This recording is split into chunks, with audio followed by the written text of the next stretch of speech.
Bonjour. Alors aujourd'hui, on a une suite définie à l'aide d'une intégrale. Donc pour tout n appartenant à n, on a in, c'est égal l'intégrale entre 0 et 1 de x à la puissance 2n plus 1 sur 1 plus x au carré dx. Alors dans la première question, on veut montrer que la suite in est décroissante et convergente. Alors, on va montrer en premier lieu que la suite in est décroissante. Donc, il faut calculer la différence in plus 1 moins in et de déterminer son signe. Alors, in plus 1 moins in.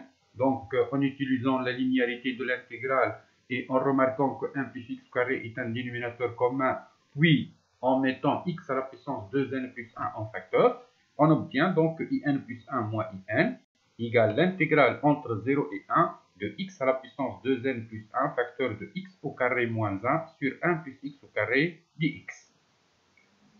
Alors, pour tout x appartenant à 0, 1 et pour tout n appartenant à n, x à la puissance 2n plus 1 est supérieur ou égal à 0, x au carré moins 1 est inférieur ou égal à 0, et 1 plus x au carré, c'est une quantité strictement positive. Ceci implique que x à la puissance 2n plus 1 facteur de x carré moins 1 sur 1 plus x au carré est inférieur ou égal à 0, puis donc que l'intégrale est négative. Ce qui donne que in plus 1 moins in est inférieur ou égal à 0, et par suite, la suite in, elle est décroissante. Maintenant, pour montrer que cette suite-là est convergente, on peut remarquer facilement qu'elle est minorée par 0. Donc, in est décroissante et minorée, donc elle est convergente. Dans la deuxième question, on veut calculer I0, puis I0 plus I1, et déduire donc la valeur de I1. Alors, I0, c'est égal tout simplement à l'intégrale entre 0 et 1 de x sur 1 plus x au carré. Donc, une primitive de x sur 1 plus x au carré sur l'intervalle 0, 1, c'est 1 demi ln de 1 plus x au carré. Donc, entre 0 et 1, c'est égal donc 1 demi facteur de ln de 2 moins ln de 1 qui est égal à 0. Donc, c'est égal à ln de 2 sur 2. Alors, pour I0 plus I1, donc c'est la somme des intégrales entre 0 et 1 de x sur 1 plus x au carré dx et x au cube sur 1 plus x au carré dx.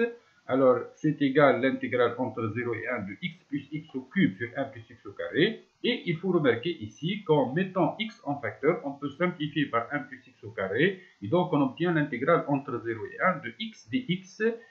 Une primitive de x, donc c'est 1 demi x au carré. Et donc, c'est égal 1 demi. Puis, bien sûr, I1, c'est égal donc 1 demi moins I0 qui est égal à ln de 2 sur 2. Et donc, c'est égal à 1 moins ln de 2 sur 2. Alors, dans la troisième question, on veut donc montrer que in plus 1 plus in égale à 1 sur 2n plus 2. Alors, le même travail, donc c'est la somme donc, de deux intégrales entre 0 et 1. Donc, on utilise la linéarité de l'intégrale. Et en mettant x à la puissance 2n plus 1 en facteur, on peut simplifier par x au carré plus 1. Donc, on obtient l'intégrale entre 0 et 1 de x à la puissance 2n plus 1 dx. Donc, une primitive de x à la puissance 2n plus 1, c'est 1 sur 2n plus 2, x à la puissance 2n plus 2. Et donc, entre 0 et 1, ça donne 1 sur 2n plus 2. Alors, pour la limite maintenant, on sait que la suite in est convergente. On va poser lambda sa limite, puisque limite donc de in quand n tend vers plus l'infini égale à lambda, alors la limite de in plus 1 lorsque n tend vers plus l'infini, c'est égal aussi à lambda. Donc, par passage à la limite dans la relation in plus 1 plus in égale à 1 sur 2n plus 2, on obtient donc lambda plus lambda égale à 0, donc 2 lambda égale à 0, et ça donne que lambda égale 0, et donc la suite in est convergente vers 0. Quatrièmement, petit a. On veut montrer par récurrence que pour tout n appartenant à n étoile, Sn égale à ln de 2 plus 2 moins 1 à la puissance n plus 1 fois in. Alors, la première étape de récurrence, c'est la vérification. Donc, il faut vérifier que cette propriété est vraie à l'ordre 1, c'est-à-dire pour n égale à 1. Alors, pour n égale à 1, il faut montrer que S1 égale à ln de 2 plus 2 fois moins 1 à la puissance 1 plus 1 fois I1. C'est-à-dire, il faut montrer que S1 égale à ln de 2 plus 2 fois moins 1 au carré fois I1, c'est-à-dire ln de 2 plus 2 I1. Alors, d'une part, S1 c'est égal à moins 1 au carré sur 1, donc c'est égal à 1. Et d'autre part, ln de 2 plus 2 fois moins 1 au carré I1, c'est égal à ln de 2 plus 2 fois, alors I1 qui est égal à 1 moins ln de 2 sur 2, et ça donne aussi 1.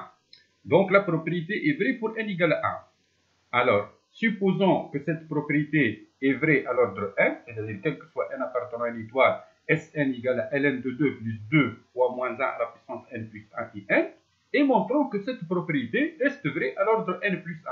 C'est-à-dire il faut montrer que Sn plus 1 égale à ln de 2 plus 2 moins 1 à la puissance n plus 2 in plus 1. Alors, on a par définition Sn plus 1, c'est égal à la somme de k égale à 1 jusqu'à n plus 1 de moins 1 à la puissance k plus 1 sur k. Qu'on peut l'écrire la somme de k égale à 1 jusqu'à n de moins 1 à la puissance k plus 1 sur k, qui est Sn, plus le terme à l'ordre n plus 1, c'est-à-dire moins 1 à la puissance n plus 1 plus 1, c'est-à-dire moins 1 à la puissance n plus 2 sur n plus 1. Donc, c'est égal à Sn plus moins 1 à la puissance n plus 2 sur n plus 1. Cela donne que Sn plus 1 égale, on remplace donc Sn par hypothèse de récurrence par ln de 2 plus 2 fois moins 1 à la puissance n plus 1 in, plus moins 1 à la puissance n plus 2 sur n plus 1. Donc c'est égal à ln de 2 plus, et on met en facteur 2 fois moins 1 à la puissance n plus 2. Donc en facteur, il nous reste moins in plus 1 sur 2 n plus 1. Alors, moins in plus 1 sur 2 fois n plus 1, c'est égal à in plus 1. Parce que précédemment, on a montré que in plus 1 égale à 1 sur 2 facteur de n plus 1. Donc, Sn plus 1, c'est égal donc à ln de 2 plus 2 fois moins 1 à la puissance n plus 2 in plus 1. Et ceci donne donc en conclusion que pour tout n appartenant à une étoile, Sn égale bien à ln de 2 plus 2 fois moins 1 à la puissance n plus 1 in. Enfin, en quatrièmement, petit b, on veut déterminer la limite de Sn quand n tend vers plus l'infini. Donc, dans la question précédente, on a montré que Sn égale à ln de 2 plus 2 fois moins 1 à la puissance n plus 1 in. Donc, la limite de Sn, c'est la limite de ln de 2 plus 2 fois moins 1 à la puissance n plus 1 in quand n tend vers plus l'infini.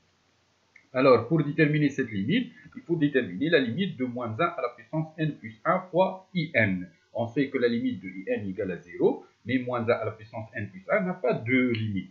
Alors, on sait que la limite de in égale à 0, c'est équivaut à la limite de i de 2n égale la limite de i de 2n plus 1 quand n tend vers plus l'infini égale à 0.